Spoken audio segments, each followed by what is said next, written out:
మలయాళం ఇండస్ట్రీలో one of the highest గ్రాసర్స్గా నిలిచిన దృశ్యం 3 తెలుగులో పెద్దగా ఆడలేదు. కర్ణుని చావుకు గదా 100 కారణాలు అన్నట్టు ఈ సినిమా తెలుగులో ఆడకపోవడానికి కారణాలు కూడా చాలా ఉన్నాయి. దాంట్లో ఫస్ట్ రీజన్ ఏంటంటే సినిమా రిలీజ్ అవుతున్నట్టు కూడా తెలుగు స్టేట్స్లో చాలామందికి తెలియకపోవడం. ఇంత పెద్ద సూపర్ హిట్ ఫ్రాంచైజీ నుండి ఒక మూవీ రిలీజ్ అవుతుంది అయినా జనాలకు తెలియలేదంటే కారణం ఏంది? ప్రమోషన్స్. తెలుగులో ఒక్క ప్రమోషన్ కూడా లేదు దీనికి సంబంధించి. తీసే సినిమానే కాదు, చేసే మంచి పనులను కూడా ప్రమోట్ చేసుకోవాల్సిన రోజులు ఇవి. అటువంటిది ఒక్క ప్రమోషన్ లేకుండా తెలుగు వర్షన్ని గాలికి వదిలేసిండ్రు. ఇక మొదటి 2 పార్ట్లని తెలుగులో రీమేక్ చేసింది వెంకటేష్తోని కాబట్టి ఇక మూడో దాన్ని కూడా రీమేక్ చేసి వెంకటేష్నే పెట్టుంటే ప్రాజెక్ట్ స్టార్టింగ్ నుండే ఒక బజ్ క్రియేట్ అయ్యి స్టార్టింగ్ నుండే ఒక హైప్ అనేది ఉండేది. ఇక అట్లా ఏ హైప్ లేక సినిమా వస్తుందని చాలామందికి తెలియక థియేటర్స్ ఖాళీగా ఉండి ప్లస్ చూసిన కొద్ది మంది నుండి కూడా సినిమా బోర్ ఉందని టాక్ వచ్చేసరికి ఎట్లొచ్చిందో అట్లనే పోయింది సినిమా.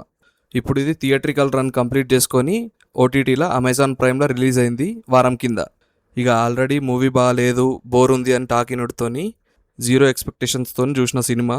ఇక సినిమా అయిపోయాక అరే మంచిగానే ఉంది కదా సినిమా, ఎందుకు నచ్చలేదు అందరికీ అన్నట్టు అనిపించింది నాకైతే. ఇది ట్రైలర్ చూసుంటే ఒకవేళ సినిమా చూసే ముందు జనాలకు క్లారిటీ వచ్చేది కొద్దిగా సినిమా ఎట్లుండబోతుంది అనేది. మనోళ్ళు ఎట్లా అంటే అవేం లేదు, ఫస్ట్ పార్ట్ ఎట్లుందో దాంట్లో ఎన్ని ట్విస్టులు ఉన్నాయో సెకండ్ పార్ట్లో అంతకు మించి ట్విస్టులు ఉండాలి, థర్డ్ పార్ట్లో అంతకు మించి ట్విస్టులు ఉండాలి, ఇక ఫోర్త్ పార్ట్లో ఇక మొత్తం ట్విస్ట్లే ఉండాలి. ఫస్ట్ పార్ట్లో ఏంటంటే అనుకోకుండా ఒక మర్డర్ జరుగుతుంది పోలీస్ కొడుకుది. ఇక ఎట్లయినా సరే ఆ ఇన్సిడెంట్ కారణమైన వాళ్ళని పట్టుకొని వాళ్ళని నాశనం చేయాలన్న ఉద్దేశంతో పోలీసులు ఇన్వెస్టిగేషన్ చేస్తూ ఉంటారు. ఇక దాని నుంచి ఎట్లయినా తప్పించుకోవాలని చెప్పేసి ఆ ఇన్సిడెంట్తో సంబంధం ఉన్న ఫ్యామిలీ ట్రై చేస్తూ ఉంటుంది.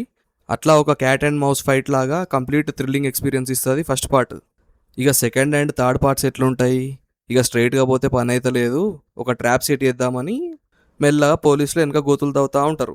ఇంకోవైపు ఏమో హీరో తన ఫ్యామిలీని ఇన్సిడెంట్ నుండి బయటకు తీసుకొచ్చి నార్మల్ లైఫ్ లీడ్ చేసేలా చేస్తూ ఇటు పోలీసు వాళ్ళ టాక్టిక్స్ కనిపెట్టి వాళ్ళ ట్రాప్లో వాళ్ళనే ఎట్లా పడేస్తాడు అనేది స్టోరీ. సో కొద్దిగా వాళ్ళ ఫ్యామిలీ ఆ ట్రామా నుంచి బయటకు వచ్చి నార్మల్ లైఫ్ ఎట్లా లీడ్ చేస్తుంది అని చూపించడానికి కొద్దిగా ఫ్యామిలీ డ్రామా చూపించాల్సి వస్తుంది.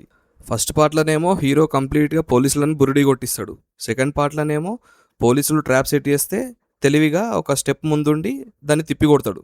ఇక థర్డ్ పార్ట్లోనేమో ప్లాన్ ఏ కింద ట్రాప్ సెట్ చేస్తారు, ప్లాన్ బి కింద చేయని నేరంలో ఇరికిద్దాం అనుకుంటారు. అటువంటి సిచ్యువేషన్ నుండి హీరో తన ఫ్యామిలీని ఎట్లా కాపాడుకున్నది అనేది చాలా బాగా తీసిండు. ఇక సినిమా మొత్తం ఫ్యామిలీ డ్రామా ఉంటుంది. లాస్ట్లో ఒక 30 మినిట్స్ అట్లా ఫుల్ ఎంగేజింగ్ ఉంటుంది.